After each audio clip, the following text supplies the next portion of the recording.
series is coming to fruition. So I'm very excited about today.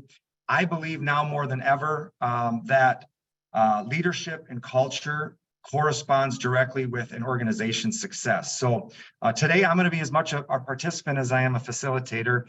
Super excited about that. So I know you didn't all come here to listen to me talk.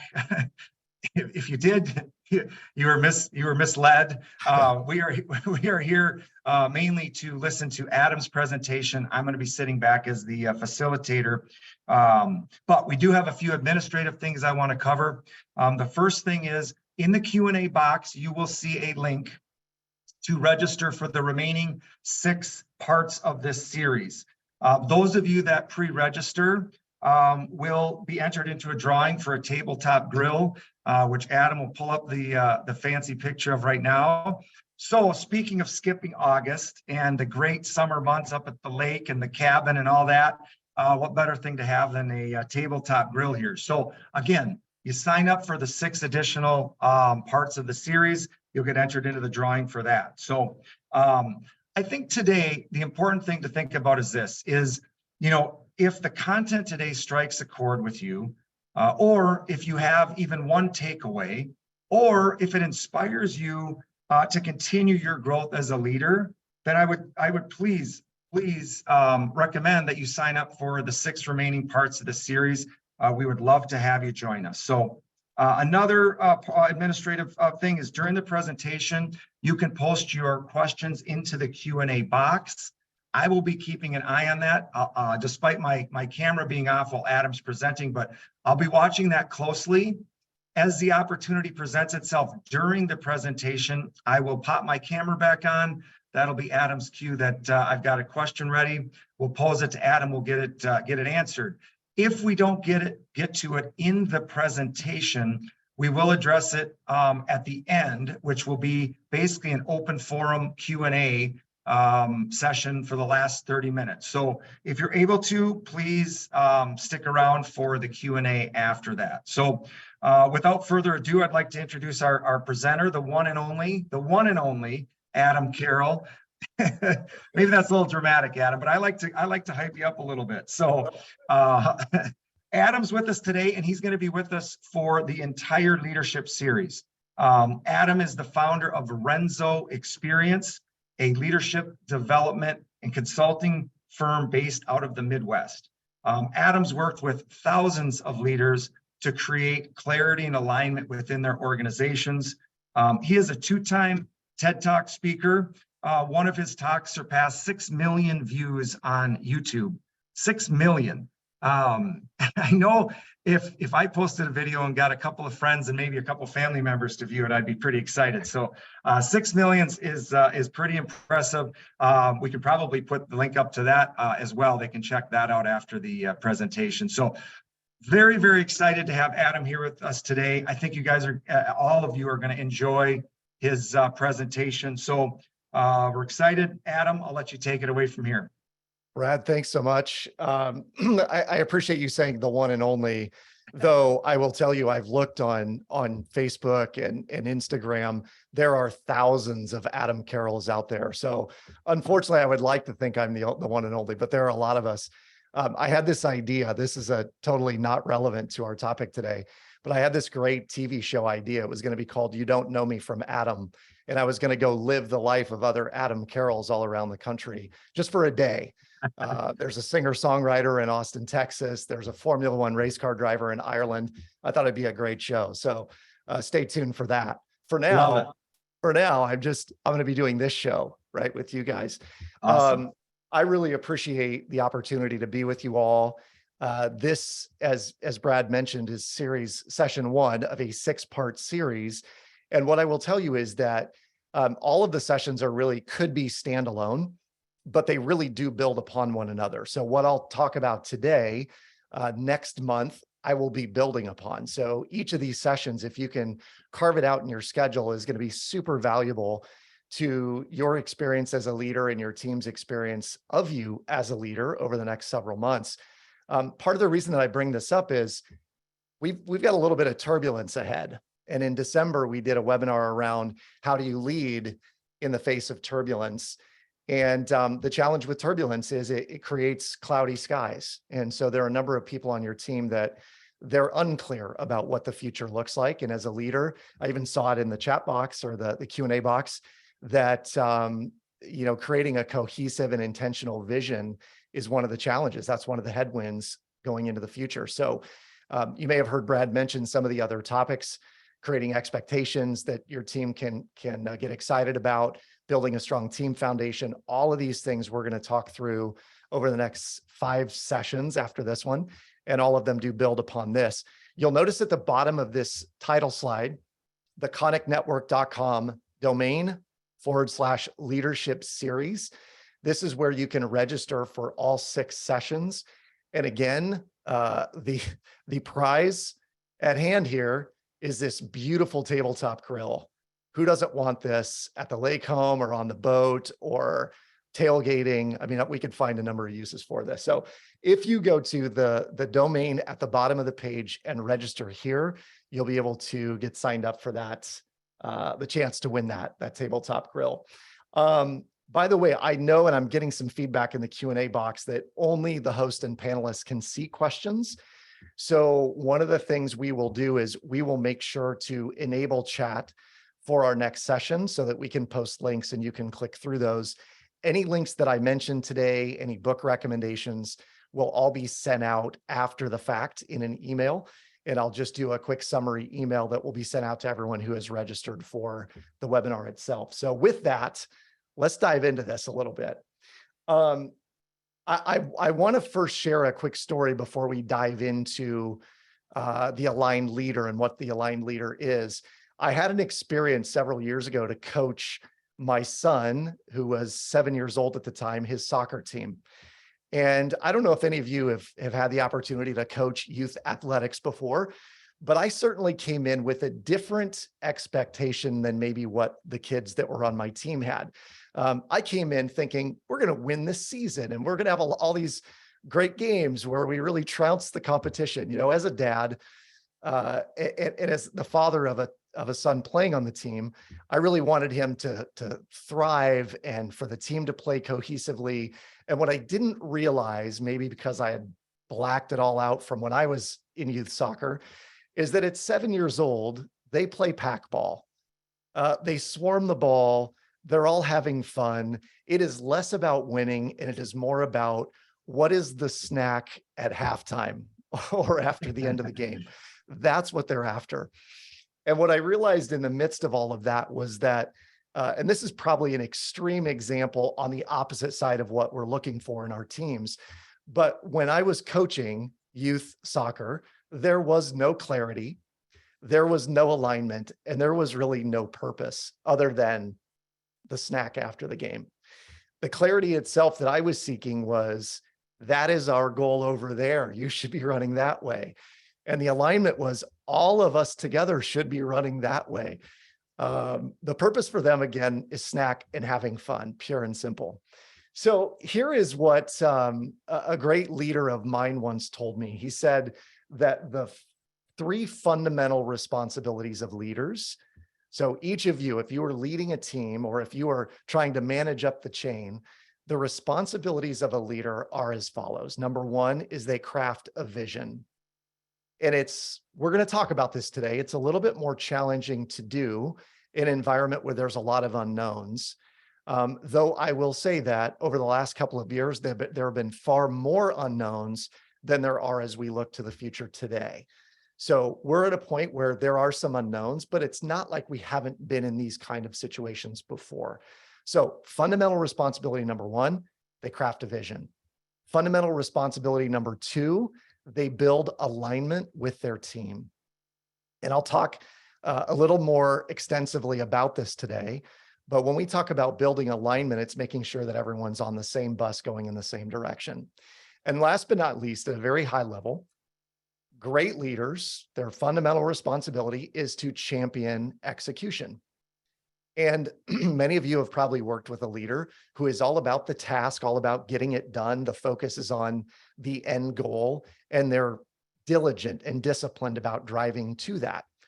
You've probably also worked with leaders who are a little more ambivalent, maybe a little more loosey-goosey about the goal itself. They champion execution, though they do it in their own way. And it may just be, I have blind trust in my team that they're going to get it done.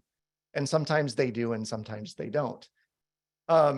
This is the key, I think, and why we really wanted to kick off the webinar series with this particular topic, is as we look into the future months, and if we trust what the headlines are saying, we are due for a recession, maybe a correction, maybe a slowdown in volume. And the issue at hand is we have a few levers that we can pull when there is a slowdown, though we don't know that that's going to happen, but the headlines are telling us that. So one of the levers that we really want to pull is the people lever. The people lever is the untouched lever of business resilience, said by Peter Drucker, a famous management consultant.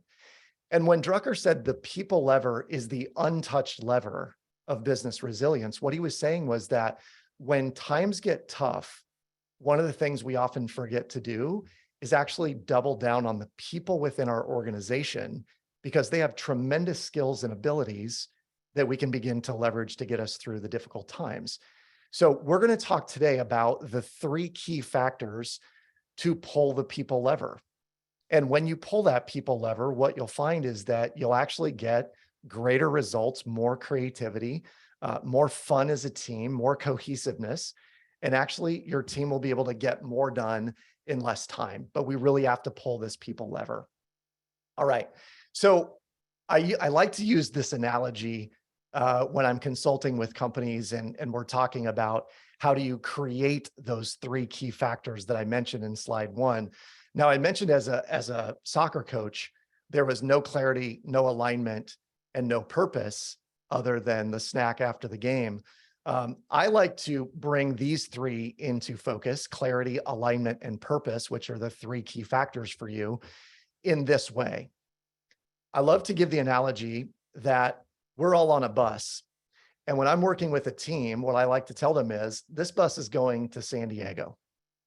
And when we get to San Diego, we're going to have a ton of fun because it's a great city. There's wonderful live music, great food, 320 days of sun a year.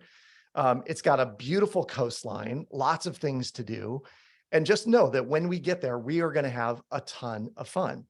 And on this bus, every single person that has a seat on the bus has a purpose along the way. Some of them are to keep us focused on what the task at hand is. Some of them are to make sure that the team feels unified and together. Some of them is just to make sure that we're actually getting things done, right? And then some are to make sure that everything is done accurately. Now, you may have noticed is I'm describing 4 kind of qualities of people. And what we found in some of the work that we've done, and this is all based on years and years and years, 50 years of research by a company called Tracom. But generally speaking, people fall into one of 4 categories. They are either task-driven, they are fun-driven, they are people-driven in terms of team consensus, or they're data-driven. They want accuracy. And those 4 buckets of people are all essential. Not one is better than another, but all of them serve a purpose within our team. So here is what we're saying. We're all on a bus. We're all going to San Diego. And the clarity is San Diego is our end destination. The alignment is we all know we're going to San Diego and we're all excited about it. And last but not least, the purpose that each of us feels on this bus lead us to where we want to go in terms of the team itself. So clarity, alignment, and purpose. And I want to break these down one by one as we go through the webinar content today. First and foremost, let's talk about clarity. This whole idea that the bus is going to San Diego. We'll often hear from leaders within companies and they'll say, yo, my team knows exactly where we're headed. We've had the conversation. And what I'll often ask them is, cool, when was the last time you had the conversation? And if I were to ask them today, in the middle of February, they will probably have told me, oh, we had it at the beginning of January in our kickoff meeting for the year.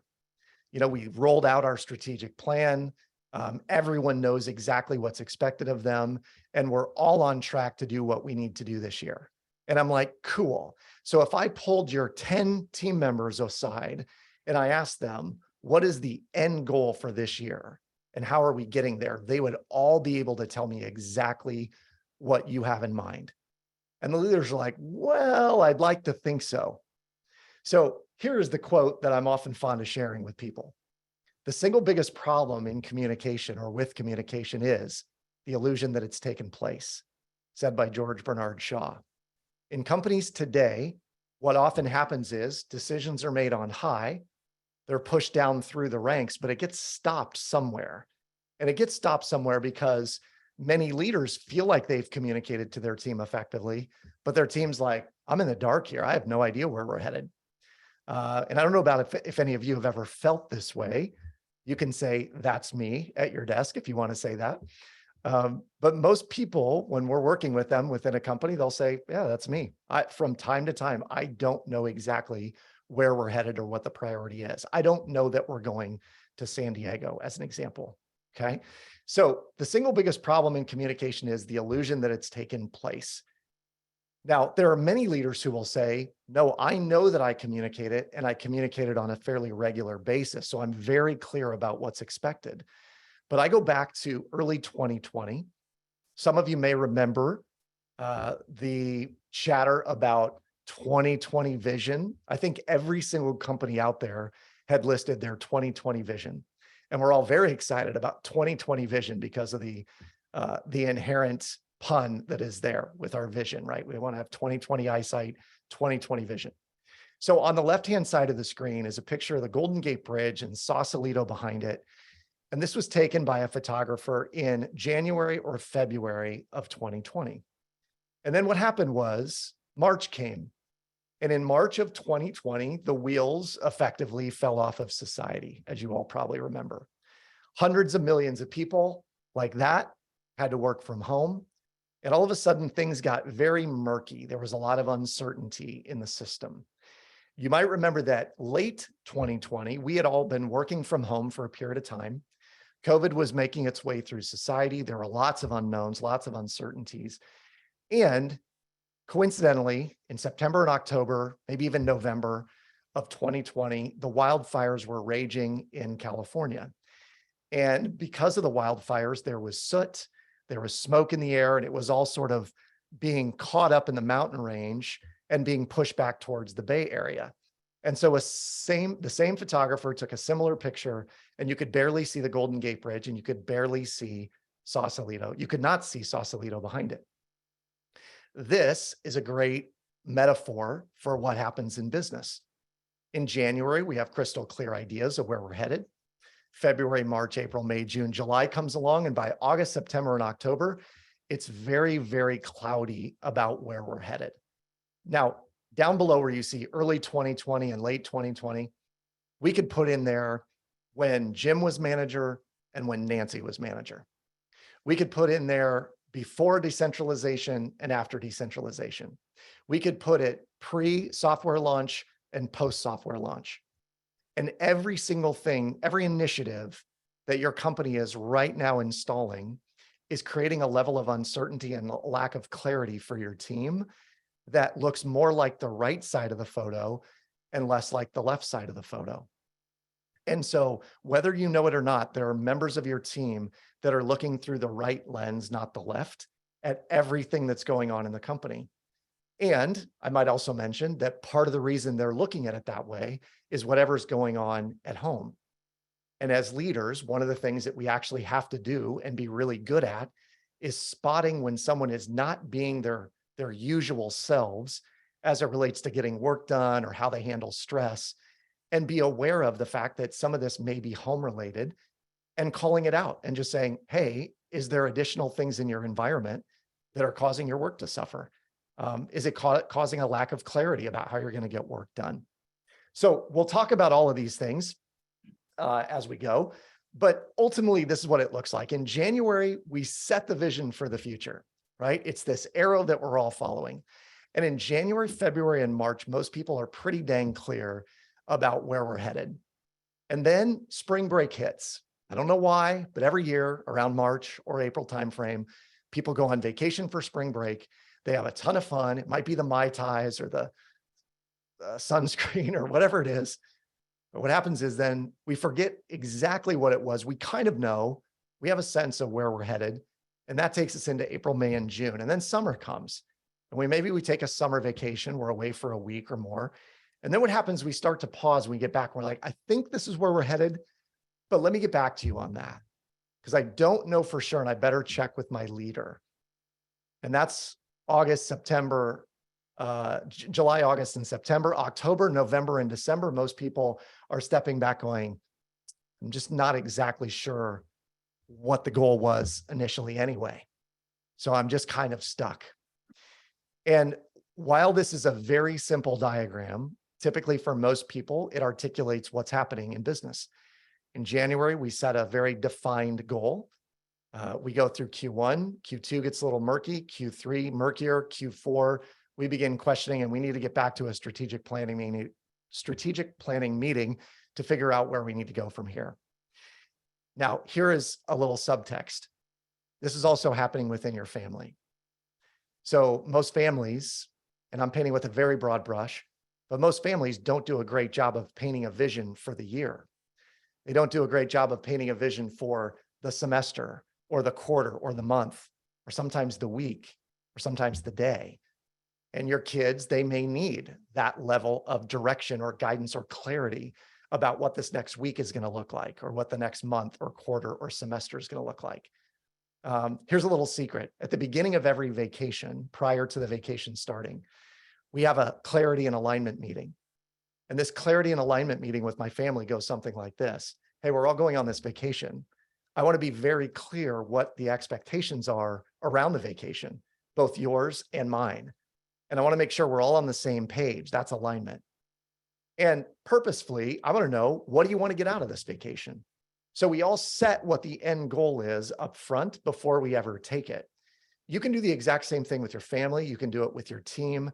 But most of us aren't really doing this because we assume that the team knows exactly where we're headed, which in most cases, they don't. So, and again, painting with very broad brushes here, but let me give you one more metaphor. You've all been to a concert. I have no doubt. I love going to live music concerts. And one of the things that I love about live music concerts is the light show. And if the band has set up an amazing light show, it makes the concert that much more enjoyable. And at every concert, there are really three kinds of lights that are used. They'll use a floodlight where they shine it on the entire audience. You know, everyone's holding up their drink or the t-shirt they bought or whatever it may be, but you're seeing everyone in the audience with that floodlight. Then there's a spotlight that's usually on the guitarist or all of the band members on stage, but it's spotlighting one or two or five people at a time. And then last but not least, there are laser beams. And the laser beams all kind of fan out all over the venue.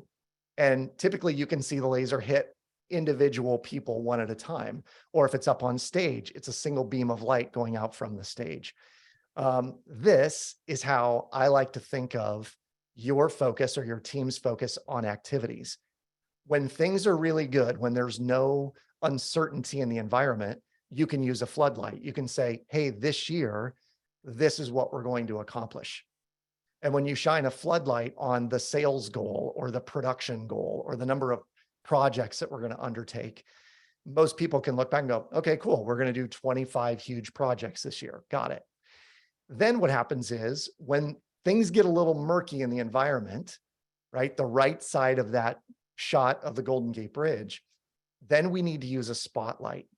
And the spotlight might say, for the next 2 months, this is the project we're going to focus on. We're spotlighting one little piece of work. And when it's really murky, that's when we use a laser beam. And that's where you pull one of your team members aside and you say, Connor, what I need you to work on is this specifically. And we need to use this until we get it done. Now, to put this into real context, my team and I are working on a piece of software and we're working with developers.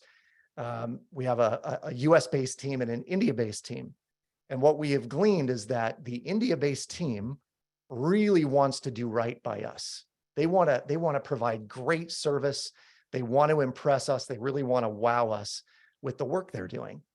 And yet when we're on a call and we're talking about big picture ideas, or more specifically, we have a user issue and we bring that up to them, The user issue is the first thing they go down to, and they drill down to that like a laser beam.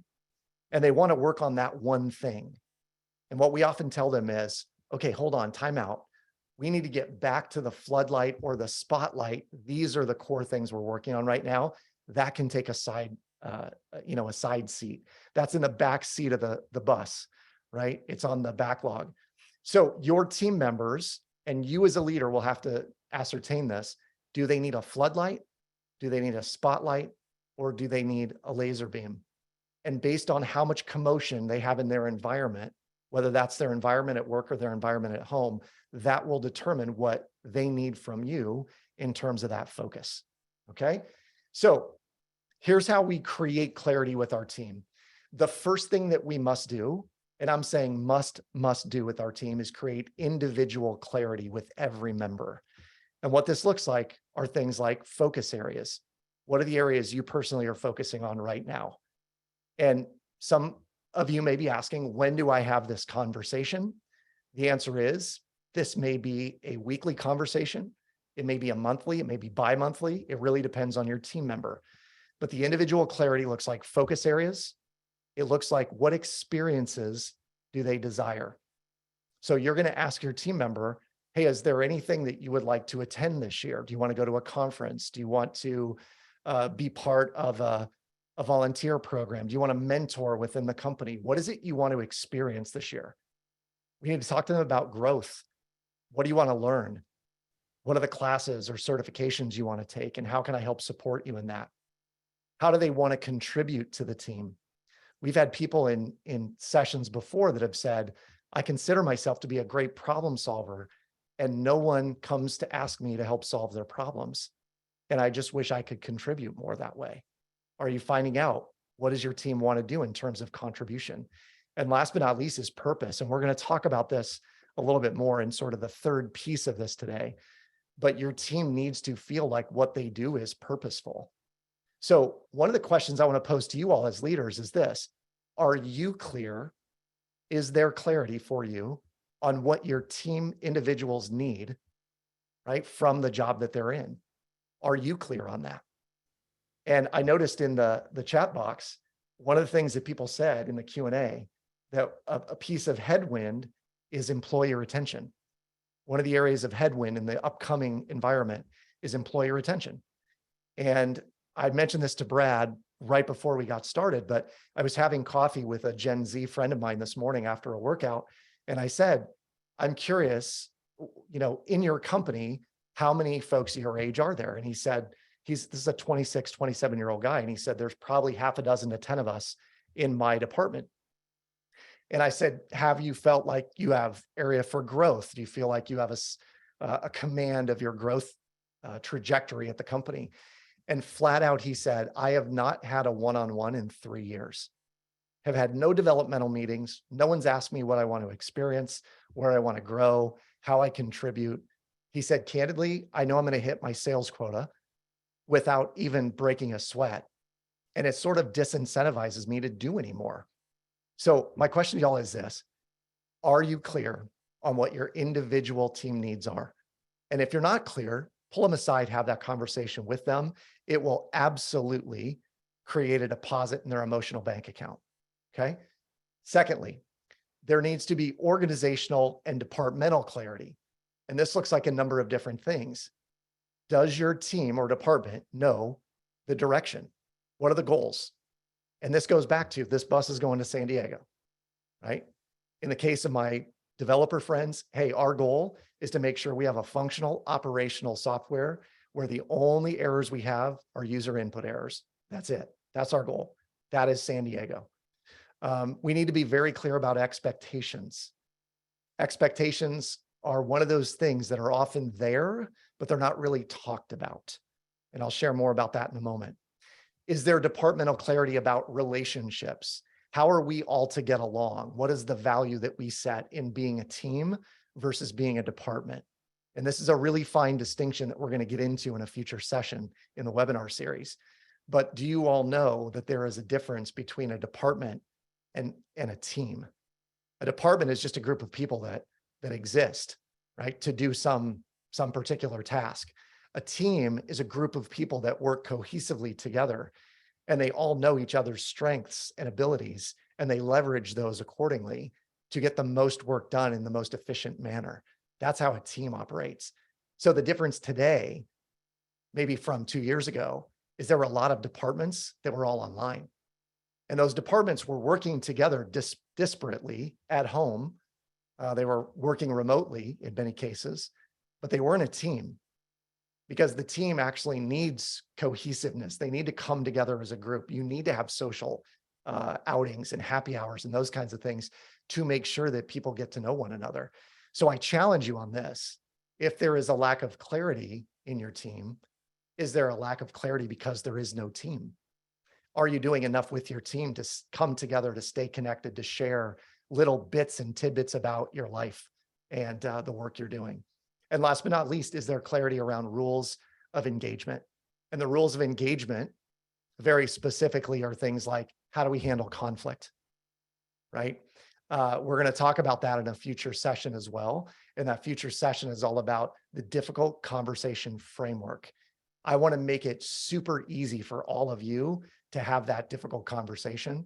And I know deep down, most people don't like having difficult conversations.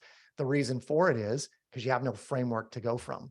Well, I'm going to share with you a very simple framework that will make conversations with your team easier, your leaders easier, your spouses easier, your children easier. Flat out, you're going to love that session. Okay, so let's go back to expectations. This is the second bullet. Raise your hand if you've ever, you have had an expectation of someone, but you didn't tell them what that expectation was. Raise your hand. I can see you secretly. The cameras actually go. There we go. Lots of hand raises. You've had an expectation of someone, but you haven't really shared what that expectation is. So I'm going to give you a piece of advice, a little saying that my grandfather used to say to me all the time. He would say, uncommunicated expectations are just pre-planned resentments. I'm going to read this again. I want you to take this in very slowly. Uncommunicated expectations are just pre-planned resentments.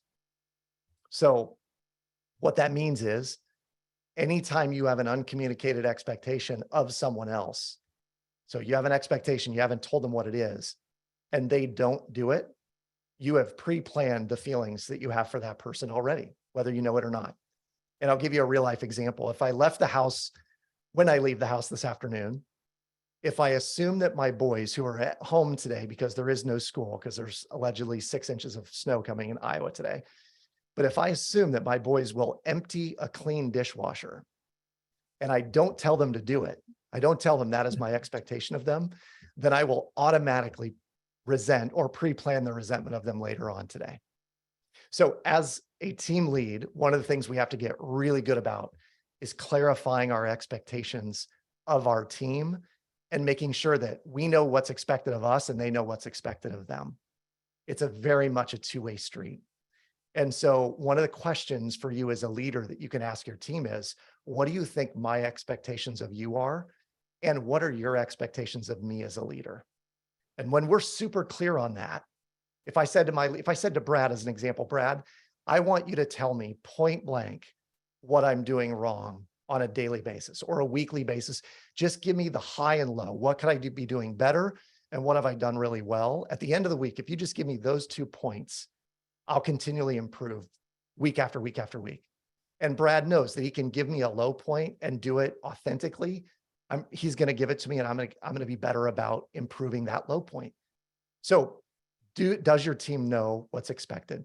And I would add this: does your spouse know what's expected, or do you know what's expected from your spouse? Because I have it that a very wise marriage therapist probably said this, right? Not just my grandfather. All right. So here is the takeaway question from the first part of today's session. The takeaway question is this: where is your team unclear? Where is there a lack of clarity for your team about expectations, about goals, about vision, about who is doing what at what time? Where is your team unclear? And this is a very simple question to ask your team. Where do you think there is a lack of clarity? And they'll tell you. If you've created a safe environment for them to share it, they'll tell you. And you'll actually create this really unified group when all of them feel like they can share that. And you'll leave as a laser beam focused on where you're headed. You'll all go to San Diego, essentially. All right. So by the way, at the bottom of the page, if you've not done this yet, I'm going to mention this 2 more times. koniknetwork.com/leadership series will allow you to sign up for all 6 of the sessions, 5 more sessions after today of the leadership series that we're doing here. Every session will build upon itself. And today is sort of the primer, and we're getting into the meat of the content. But I really want to make sure you're all signed up. You're signing up to go into a drawing to win that tabletop grill. So make sure you sign up. All right. So the first question, where's your team unclear? That is all about clarity. Let's move on to the second item, the second factor for you, and that is alignment. Right now, I would venture to guess someone on your team, if you said, where is this bus headed? Knowing full well 2 months ago, you said this bus is headed to San Diego. There's a handful of people on your bus right now that are like, I cannot wait to get to San Antonio. It's going to be awesome. The river walk here, it's beautiful. Somebody else on your team's like, yeah, Golden Gate Bridge sounds amazing. I can't wait to see that, because they think you're going to San Francisco. And it doesn't make them a bad person. It doesn't make them wrong. It just might mean they're on the wrong bus. And I say this with all the love and encouragement I can to the people on your team, but there are times where you either need to help people out or you need to help people out, because they're not on the right bus. They no matter what you say, if you think the bus is going to San Diego, they're taking it to San Francisco. And when that happens, and it happens long enough, for enough time and forcefully enough, it is time to ask that person to get on a different bus. And again, I say that with all the love I can muster. It doesn't make them a bad person. It just means they're on the wrong bus. And this is a hard pill for a lot of leaders to swallow, because that person may be great at what they do, but they don't believe in the vision. Or maybe they're somewhat cancerous in terms of the attitude they bring to work every day. You know, they're the vice president of the Ain't It Awful Club, and they're constantly recruiting, right? They're saying, can you believe this in meetings? They're having the meeting after the meeting. Can you believe that guy? Can you believe what he said? Can you believe we're still talking about this in these meetings? That kind of attitude or behavior is someone that's out of alignment with where the team or the department or the group is headed. And so having a conversation about alignment with them becomes really, really critical. In the 5 dysfunctions of a team, Patrick Lencioni made this point. He said, if you could get all of the people in an organization rowing in the same direction, you could dominate any industry in any market against any competition at any time. The challenge is getting all of the people in an organization rowing in the same direction at the same time. This speaks 100% to alignment. And we can all point to one particular conversation or initiative or project where we know there is a lack of alignment. And lack of alignment really boils down to a couple of things. Remember, I said at the beginning, there's 4 kinds of people. Typically, if you took 100 folks in an organization and you broke them down, based on how much they respond, you know, their responsiveness and their attentiveness. And this is basically the speed and temperature in which they respond. So people will respond either fast or slow, and they'll either be cold or warm in the way they respond. And you all know, you can relate to this. You've met people who respond fast and cold. No, we need to do this, and this is why. And here's how we're going to do it. That's fast and cold. Slow and cold looks like this. I don't have enough information to make a decision. So I'm going to need to look at the reports. I need to think this over for another week or 2 before we do anything. That's slow and cold. Slow and warm looks like this. Well, I'd like to check in with some other people and find out what sales and marketing are going to do first. I kind of need to talk to the project manager and see where things are. So let me get with them, and then I'll get back to you. That's warm and slow. And warm and fast looks like this. Hey, whatever the group wants to do, let's do it. But I got some ideas I think we could implement right away. We can make this thing 5 times better if we just do these 1, 2, or 3 things right off the bat. So when people respond in whatever way they respond, right? Fast or slow, warm or cold, it all boils down to one of two things: pace and priority. Pace and priority. Generally speaking, those are the two things where organizations are out of alignment. We're not doing this fast enough, or we're doing it too fast, or this is not the priority we should be working on right now. There's some other priority that's out there for us. And when you boil your team down to pace and priority, you as a leader can pinpoint when there is friction, when there is tension between two people or two departments. You can go, time out, 1 second.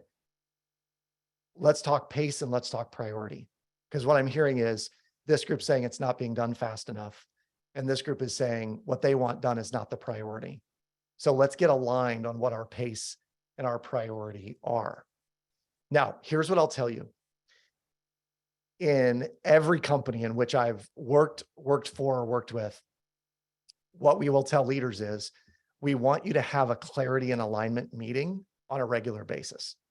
And the clarity and alignment meeting is essentially going to your team and saying, let's get really aligned on what our pace and our priority are. Let's get clear about where we're headed. Let's get clear about our priorities, and let's get clear on the deadlines. And when we do these clarity and alignment meetings, it's amazing how fast people swim to the direction that we're all headed, right? Or in Patrick Lencioni's verbiage, they're all rowing in the same direction. And when we do that, business efficacy increases, right? We're all more efficient in what we do when we're working that way. So very simply, I want to ask you all a question, and this speaks to alignment. And this is the second takeaway of the second piece of the session. It is this: where is your team out of alignment? Where's your team out of alignment? Who is working on a project that they probably don't need to be? Who is working faster ahead because they think that's going to get them farther down the path? Who's maybe taking longer because they don't have enough information, right? And how do we get everyone on the same page of pace and priority? But the question to you all as leaders is, where is your team out of alignment? And that's a question maybe you can pose with fellow leaders, downstream leaders, upstream leaders, but ask them, where do you think we're out of alignment? And when you get that, you'll be amazed how much more you can get done in a shorter amount of time. Okay, the last piece is very, very critical. Remember I said when the bus is going to San Diego and we're all clearly aligned about why we're going to San Diego: great food, great beach, great live music, 320 days of sun a year. That's clarity. We're all going to San Diego. We all know that, right? No one's going to San Francisco. No one's going to San Antonio. No one wants a pit stop in LA. Why would anyone want that? We are all headed to San Diego. That's alignment. Purpose looks like this. Brad, your seat on the bus is I want you to make sure that we make all the right turns to get there. And Tom, where Tom's going to fit in is Tom is going to make sure that everyone on the bus is having a great time while we're on the bus, right? And what Katie's going to do on the bus is she's going to make sure that all of the meals that we have planned are going to be in the right place based on where people would like to go and experience in San Diego. Every single person has a purpose, is what I'm getting at. And on your team, there are people on your team that have unbelievable skill sets that they're either leveraging to the hilt or they're not being leveraged enough. So remember at the beginning of the session today, I said the people lever is one of the strongest levers that you can pull or push when times get challenging. And as a leader, one of your goals should be to figure out what is the purpose of every person on the bus, on your team. What do they do really, really well, right? What do they excel at, but maybe don't love? What are they competent at, and what are they incompetent at? And if you know those things, you have them identify it. And the goal should be to constantly push them into the category of whatever their unique ability is and or whatever they're excellent at. If they're doing that work all the time, again, your efficacy increases. But the goal should be to figure out, what is the purpose that you have here? What is it you want to do? In Simon Sinek's seminal book, Start With Why, all based on the TED Talk that he delivered, which I think right now is the second or third most viewed TED Talk of all time. So if you're looking for a little boost to your next team meeting, I would encourage you to look up Simon Sinek's TED Talk. Why Start with Why, and watch it. I think it's 14 minutes long, but it is mind-blowingly good and will clarify, why do people show up every day? In Simon Sinek's book, Start With Why, he said this: working hard for something we do not care about is called stress. Working hard for something we love is called passion. And some of you may say, well, I don't know, people love the work they're doing. It may not be the work necessarily that they're doing so much as they love the fact that they get to solve problems, or they get to design beautiful structures, or they get to engineer and use their mathematical and mental abilities to create things, right? That may be their why. That may be why they show up every single day. But when we know what it is that they want to do, and we help push them towards that on a regular basis, then those people will work to the nth degree for that, because they'll work every day with a full bucket, not leaving the day drained because the work they're doing is stuff, but they'll feel filled up because the work they're doing is energy. And right now, what I would maintain, and I would throw this out as a suggestion to y'all, but if some of your people go home every day drained, some of what they're doing is stuff. It's not energy. And what we need to do is ask them, what in your world, in your daily activities, what is stuff and what is energy? What's giving you energy and what's just draining you of energy? It's just stuff on your plate. And if we can find the people on your team where one person's energy is another person's stuff, let's start to sift and sort where we get people on the right seat of the bus. It's kind of where that all came from. One of the most profound realizations throughout the pandemic was that people really, really wanted to do more work that matters. I saw again in the Q&A that employee retention was one of the headwinds. And when we talk about employee retention, and obviously last year we did a couple of webinars on the great, what was it called? The Great Resignation.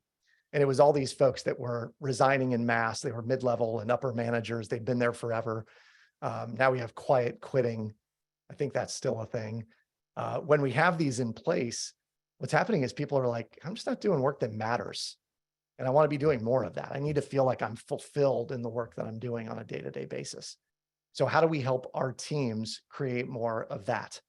One of the ways to do that as a manager or as a leader is to ask your team, why do you do what you do? And what do you want to be doing more of that helps fulfill you on a day-by-day basis? Where do you want to grow? How do you want to learn? Ultimately, that's rooted in whatever that person's core values are. That's a little bit deeper, and we'll talk about that in a future session as well. So I'm coming up to my very last question to you all. This is a takeaway. And Brad mentioned that we schedule these for 90 minutes. And what I like to do is around 60 minutes of content. And I like to open the floor to folks that are in the attendee list to ask questions. If you want to raise your hand, I'll promote you to a panelist. You can ask a question and we can go through that. And I am all for people sharing, your scenario, your situation. If we can have conversations from others, support of that would be great. And what I mean by that is any kind of peer learning or peer guidance you can share, experiences you've had, that's super valuable. Dropping that in the Q&A box is perfect. So let me give you one final question to leave you with in the third part of this. And that is this: does your team know, or do they get energy from their purpose at work? Do they know do they know what their purpose is at work, or do they get energy from their purpose at work? It can't just be a paycheck. The bottom line. I met a gentleman at a hospital that I was working at one point. We were doing a big culture change initiative, and we were interviewing a number of people within the ranks of the company. And this one gentleman, we sat down with him and I said, "What do you love about your job?" And he said, "Nothing." And I laughed and I said, "It says here you've been here for 32 years. That can't be true." And he said, "It is true. I've not loved what I've done for 25 years. And I said, forgive me for asking, but why are you still here?" And he gave me an answer I'll never forget. He said, "Because I get 7 weeks of paid time off. And I can't find that anywhere else." And now think about this. If you had a team of people and even 20 or 30% of them showed up to work every day just for a paycheck and the PTO, do you think that you would probably get less out of that team? The answer is yes. You would get less out of that team if they don't feel like when they show up to work every day, they're doing purposeful work. So a takeaway for you as a leader when it comes to purpose is to ask your team, are you doing purposeful work? Are you getting energy out of the work that you're doing?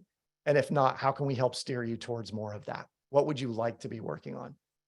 And I know that even in saying that, there are some of you that are saying, I don't know if that's possible. It may not be in the immediate term, but remember, if we're going to evolving our team, evolving the people on our team, it takes time. It takes a little bit of recurrence, the same thing happening over and over again. And it takes the environment in which they're in to begin to change things. And if you as a leader are showing up daily saying, I want us to be doing purposeful work. So if you're not doing that, how can I make sure that you're doing more of that? People will show up and they'll do what they're excellent at, even if they don't love doing it, because they get to do some of their unique ability work to give them purpose and energy. Hopefully that makes sense. Again, at the bottom, we have koniknetwork.com/leadership series to register for the next 5 sessions. All of those will build upon what we're doing today. We do record these. So if you like this, if you want to consume this information, and by the way, I am super relevant at 1.5 or 1.7 speed. So you can absorb me faster over your lunch hour if you want. But I encourage you to get signed up for the leadership series, because every single session we do after this will hone your skills, sharpen your knife as a leader, and make you better and better at clarity, alignment, and purpose with your team. All right, Brad, I'm going to pause here. We're going to get to clarity and alignment and purpose with all of these folks, but I want to know if anyone has a question. And if you do, feel free to raise your hand. I'll happily either promote you to a panelist so you can ask it, or you can drop it in the Q&A box and we'll answer it there. But I'm going to stop my share so I can see people. And Brad, I'm curious if you have any questions, my friend. Yeah. Well, first of all, as people are thinking and about potential questions to ask, I do want to just apologize. We had some technical issues. I think that the reminder that went out just about an hour before the webinar, for whatever reason, that link registered everyone under Tom Gettle. So there's a lot of Tom Gettles that are registered today. So for those of you that were trying to type questions or notice that your name came up as Tom Gettle, we'll get that straightened out.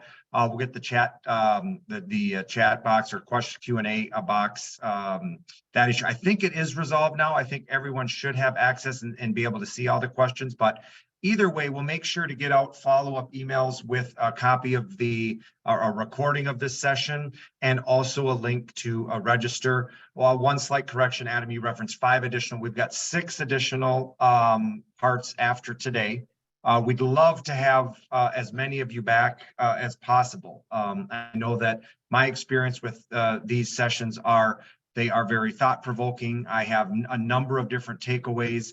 I end up jotting down the names of books. I took a picture of the screen of the expectation one. I love that one. It happens to me at home with my boys all the time. The garbage cans don't come in, for 2 days from the end of the street. And this, it's not communicating expectations absolutely sets up for resentment. So yeah, I'll pose a couple questions. First of all, Adam, you mentioned that clarity and alignment meetings, or you mentioned clarity and alignment meetings, and you said could be, once a month, once bi-monthly, quarterly. How do you get a pulse on how often you should be having the clarity meetings, and sort of what are maybe some telltale signs that clarity, alignment, purpose are getting blurred? Yeah, great question. As I recall, Brad, you guys are an EOS shop, are you not? You're using We are, yes. EOS. Yep. And for those on the call, you may have heard of or maybe familiar with Traction, the book Traction by Gino Wickman, and the whole EOS, the entrepreneurial operating system. And one of the core mandates, if you will, or foundational points of that program is having level 10 meetings. And level 10 meetings are essentially clarity and alignment meetings. I mean, they are every single week coming together and saying, here are the high priorities. Where are we at on those? Are we all aligned on those? For those that are in more of a development kind of environment, being agile is the same kind of idea. When you're doing a daily scrum is clarity and alignment.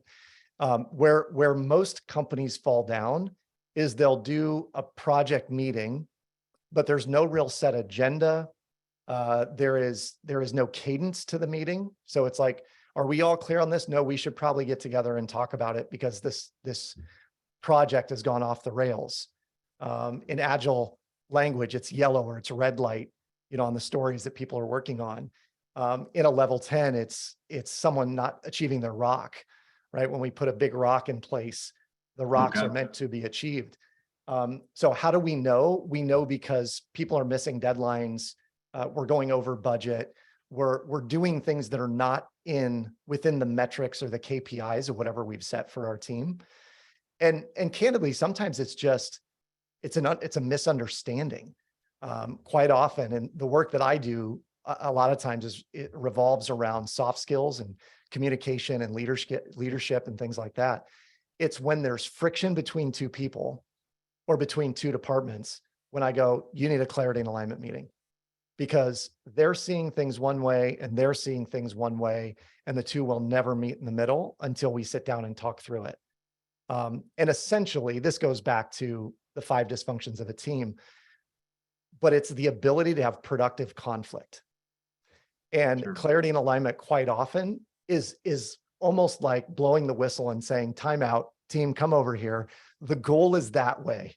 We all need to be shooting on that goal. We're running the other direction. There's no point in doing that. And when we call timeout and we bring people together, saying, hey, we need to have a clarity and alignment meeting is another way of saying there's some tension in the environment and I want to call it out and I want to be able to talk about it in a way that's non-confrontational. Got it. Got it. Good. Great question. We had a more of an administrative question asked. When we send the link, is the PowerPoint, are your slides available as well? For the books, the quotes, some guidelines for people to follow? Are we able to include that, I'm assuming? They absolutely will be. Okay, Yep. perfect. Yep. We'll include it as a PDF document. Got it. Okay. Another question here. How much interdepartmental alignment should there be? And how do you know when that's an issue? So you're going to find out about that when, and this is probably water cooler talk, primarily, Brad. It's when one department is getting things done or feeling like they're getting more done than some other department. Generally speaking, I'm going to paint again with a very broad brush here, but it happens between marketing and sales or sales and production. And it happens when, the salespeople have overpromised and now this customer support or the production team's like, whoa, you told them what? This cannot happen, right? And so that interdepartmental conversation, the clarity and alignment meetings need to happen regularly with that.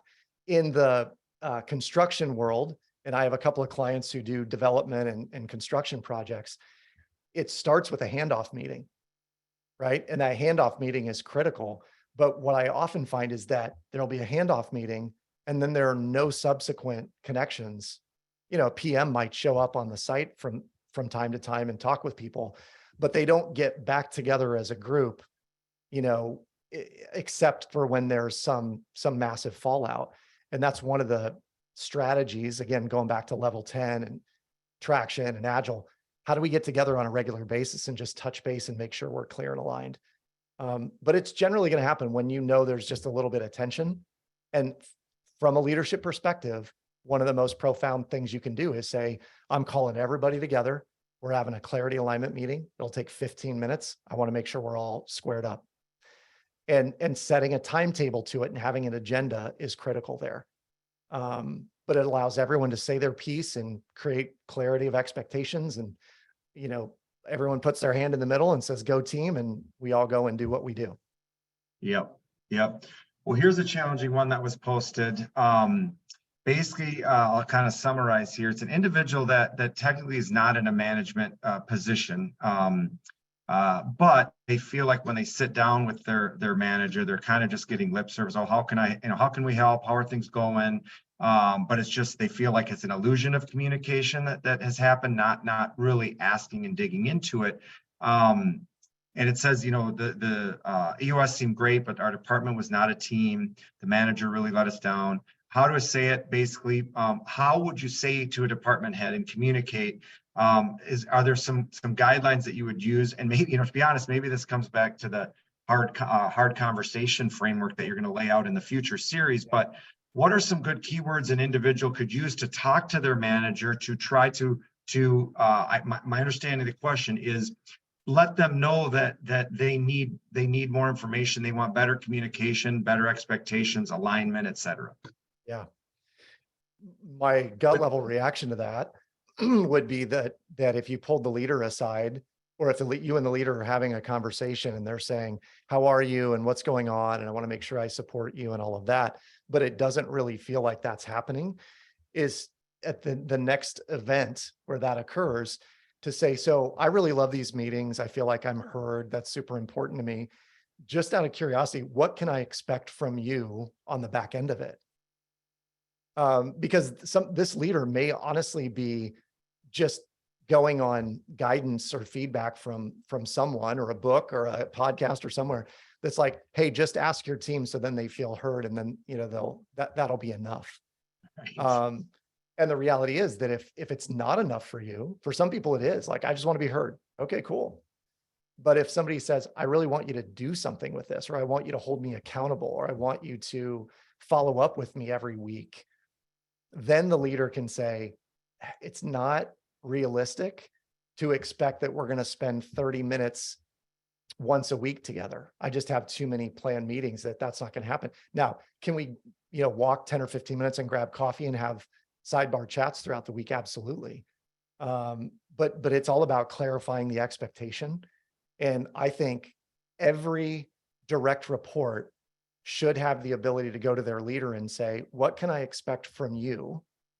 And can I hold you accountable to that? Because I want to be held accountable by my team.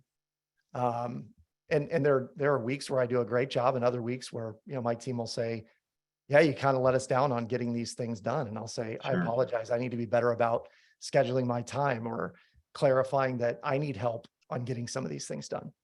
Yep. Good. Well, hopefully that answered the question. Another great question that was posted here. It's a company that's having retention issues right around the 2-year mark with some of our employee classes, leaving for higher pay and better benefits. They've done some studies and they're above average, in benefits, maybe a little bit mid to low for pay. How can they go about retaining people when we can't meet the market pay? I'll add on to that. That's a challenge that we're hearing from a lot of our clients. I mean, being in the recruiting business, we are obviously working with hundreds of companies and hearing all sorts of experiences, and especially smaller to mid-sized companies. They have a hard time sometimes competing with the bigger firms from a pay perspective. So this is absolutely a challenge. And with the hot market out there, particularly in our segments of the industries, engineering, manufacturing, architecture, construction, I mean, the unemployment is basically negative. The competition for employees is through the roof. And so inevitably, supply and demand, salaries are going up. So what do you feel, or what are some, quick tips that you would say as far as helping them retain employees when they're maybe a little bit below the market on pay? Yep. My assumption would be that these are probably, these are folks who have been maybe in the market for a period of time. They've been in the workforce, for a period of time. They're probably either entry to mid-level, maybe even a little bit higher in senior level folks. But if that 2-year mark comes and they're a millennial or a Gen Z, and now, Gen Alpha coming up, 2 years is a long time. I mean, many of them, if you ask them, hey, where do you see yourself long-term? They'd be like, well, 2 years from now, this is where I'd see myself. So one of the things that I and a lot of my clients have found helpful is that if there is a career path laid out for someone that is longer than 2 years, So as an example, there's a number of folks in one of the clients that I'm doing work with that are in the 28 to 35-year-old category. And they've done a great job hiring them. They hired them out of their first or second job out of college. They had some experience. They're great leaders. They're great at what they do. And they put them in these roles. But what they wanted to do was make sure that they had them then for a good 5 to 7 years or more. And if they could keep them long-term, they did. These guys have a great track record of people working there 15, 20 years. And when asked, what do you do differently? They said, throughout year one, first of all, we give them a reputation to live into. So we'll tell them, you are so good at X, Y, and Z, and we see you climbing in the ranks in the next 2 or 3 or 5 years. You could be here or doing this kind of work. How does that sound to you? What does that look like for you? If you were to be able to do that, what kind of skills would you want to boost? What are the classes or certifications you'd want? And essentially what they're doing, Brad, is they're enlisting their employees in their own growth and development. One of the things that we've done in the forum, we will do as one of the sessions is the 3-year letter exercise. And without giving it all away, we have people plan out what do the next 3 years look like. And the hardest thing for young professionals to do is map out what does 3 years out look like in their career. And when asked, why do you think you're having such a hard time with that? They'll say, well, I don't know. I'm just waiting for my boss to tell me what's next. And if you went to their bosses are saying, I'm waiting for employee A to come tell me what they want to do so I can help direct them that way. So you've got this like massive gap between, what someone should be doing or what the boss is supposed to tell them to do and what they are supposed to tell the boss they want to do. So I think the bottom line and the suggestion I would give is really, really enlist the employee early on, like in the first 6 months, about what does your career path look like here? Have them interview or chat with people who have been there for 3 to 5 to 7 to 10 years and talk about these are the opportunities. This is where you can go. By and large, if you're in your 20s or your 30s, our vision is not that long, right? Our vision is like 2 years, maybe 5 years. It's rare to find someone who has a 10-year vision for their career. But if you can help craft that vision, then maybe they'll see themselves on the partner track or on the, I'm going to be a project manager after a junior project manager. And then I'm going to, get promoted to this job. And within 10 years, I could be a VP in this department. Give them that roadmap to follow and they'll likely stick it out. Sure. Or have a higher likelihood. Yeah. Great advice. Again, hopefully that answered the question, or at least gave them some things to think about. Let's see here. Okay, here's another one. Probably have time for this, and if anyone else posts another question. What if you have someone not doing purposeful work? And I'll add to that just a little bit.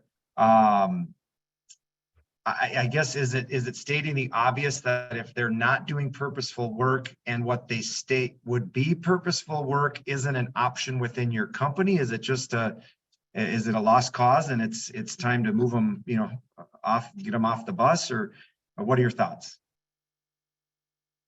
So I have a concrete example. I have a good friend who is a purchasing manager for an annuity company. And it does not sound like a very sexy job. I'm just going to be honest. Like when he talks about what he does, I'm like, wow, I don't know that I could roll myself out of bed and get excited about what you do every day. And he said, candidly, I like the fact that I know what I'm doing, but I really like the fact that when I leave work at work and I get to go play with my 3D printer. And this is a guy who finds purpose in what he does outside of work, not necessarily inside of work. So I'm going to answer your question in 2 ways. One is some people may not find purpose in what they do, but they could find purpose in who they are at work.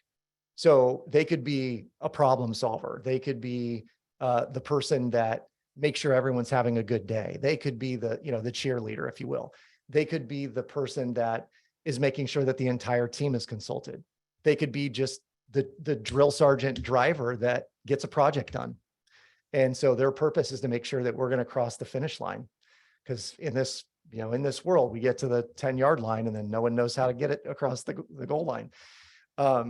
So it requires that we ask people again, hey, why do you do what you do? And what do you find purposeful?